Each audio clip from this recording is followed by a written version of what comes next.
Waalaikumsalam. Selamat pagi anak-anak. Pagi Ibu.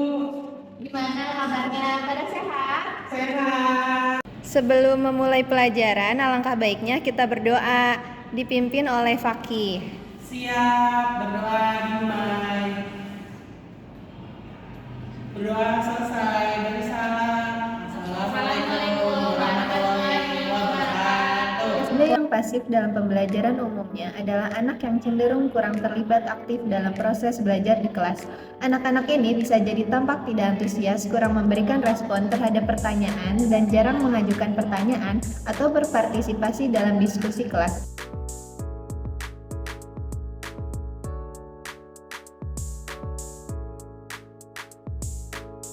Mereka mungkin juga tampak kurang tertarik atau kurang motivasi terhadap materi yang diajarkan dan cenderung menunggu instruksi daripada mencari tahu lebih lanjut secara mandiri. Kepasifan ini bisa disebabkan oleh berbagai faktor. Baik, di sini saya akan menjelaskan beberapa penyebab peserta didik menjadi pasif pada saat pembelajaran berlangsung. Yang pertama, ini biasanya peserta didik merasa takut untuk berbicara di depan kelas.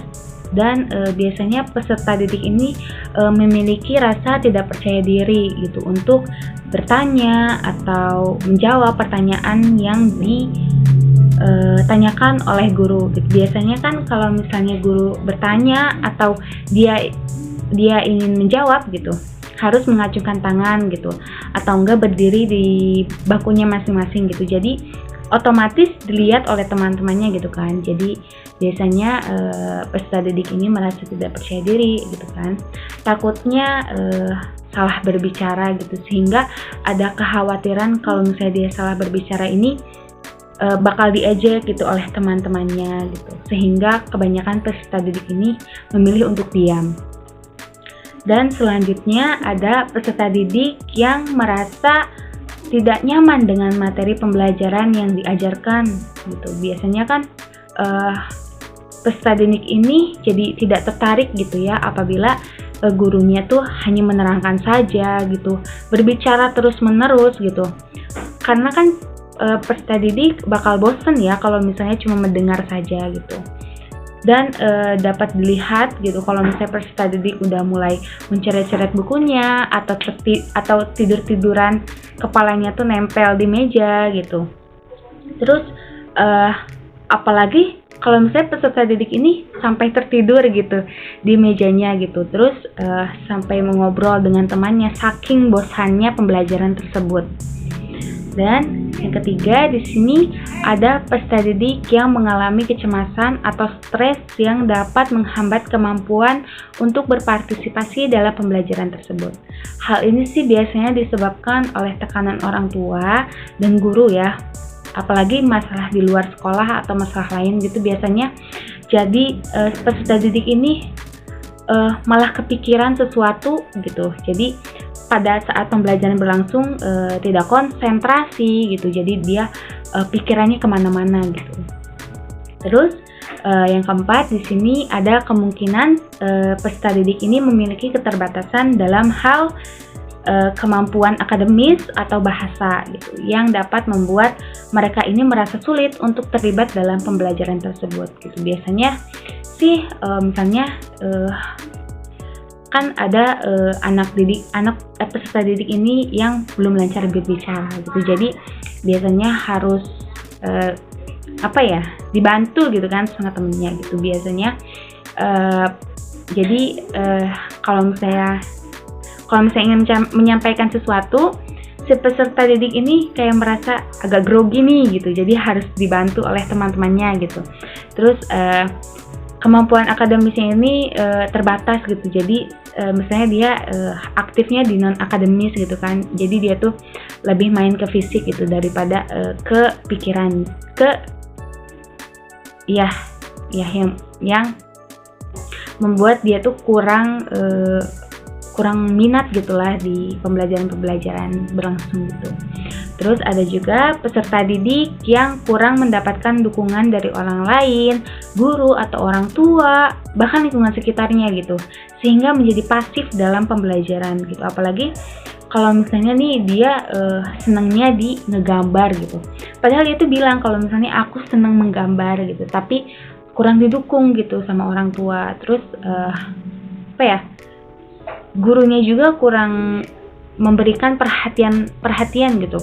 Jadi kayak kurangnya apresiasi terhadap anak tersebut, anak itu, peserta didik, kepada peserta didik. Nah, karena merasa tidak didukung, biasanya si peserta didik ini merasa kehilangan motivasi untuk belajar gitu. Jadi dia malah bermalas-malasan, terus dia malah kayak mengabaikan tugas atau malah jadi pendiam di kelas gitu.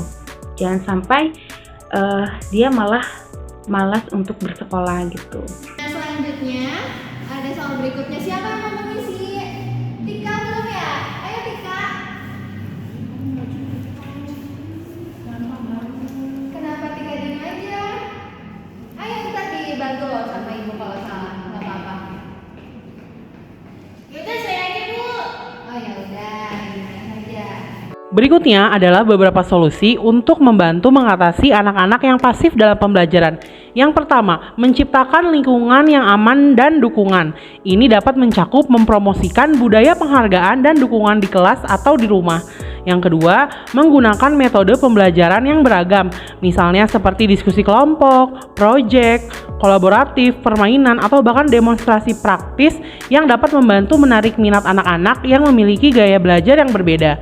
Yang ketiga adalah membangun koneksi dengan materi pelajaran. Lalu yang keempat, mendorong partisipasi aktif. Ini dapat dilakukan melalui teknik-teknik seperti rotasi atau giliran pertanyaan terbuka dan diskusi kecil. Yang kelima adalah memberikan dukungan tambahan baik dalam bentuk bimbingan individual, pengajaran, ataupun program intervensi khusus. Yang keenam, memperhatikan kesejahteraan mental dan emosional anak, membangun sisi positif anak dan memastikan bahwa semua anak itu merasa didukung dan didengar untuk mengurangi kecemasan dan stres mereka. Yang ketujuh adalah memberikan umpan balik yang positif.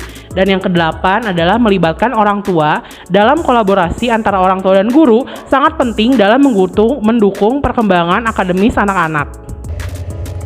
Anak-anak sekolah dasar yang pasif dalam pembelajaran seringkali menunjukkan kecenderungan untuk kurang terlibat secara aktif dalam proses belajar di kelas. Mereka mungkin terlihat kurang antusias, jarang memberikan respons, dan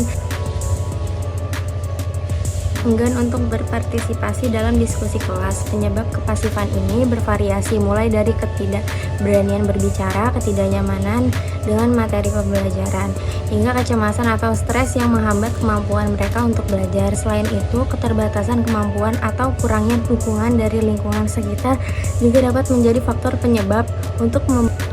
Untuk membantu anak-anak yang pasif dalam pembelajaran, guru dan orang tua perlu memahami penyebab dan memberikan dukungan yang sesuai dengan kebutuhan masing-masing anak. Ini termasuk menciptakan lingkungan yang aman dan mendukung menggunakan metode pembelajaran yang beragam, membangun koneksi dengan materi pelajaran, dan mendorong berpartisipasi aktif. Selain itu, memberikan dukungan tambahan, memperhatikan kesejahteraan mental dan emosional anak-anak, memberikan umpan baik yang konstruktif, serta melibatkan orang tua dalam proses pembelajaran juga merupakan langkah penting. Memiliki peluang lebih melalui upaya bersama, kita dapat membantu setiap anak meraih potensi mereka penuh dan menjadi pembelajaran yang aktif dan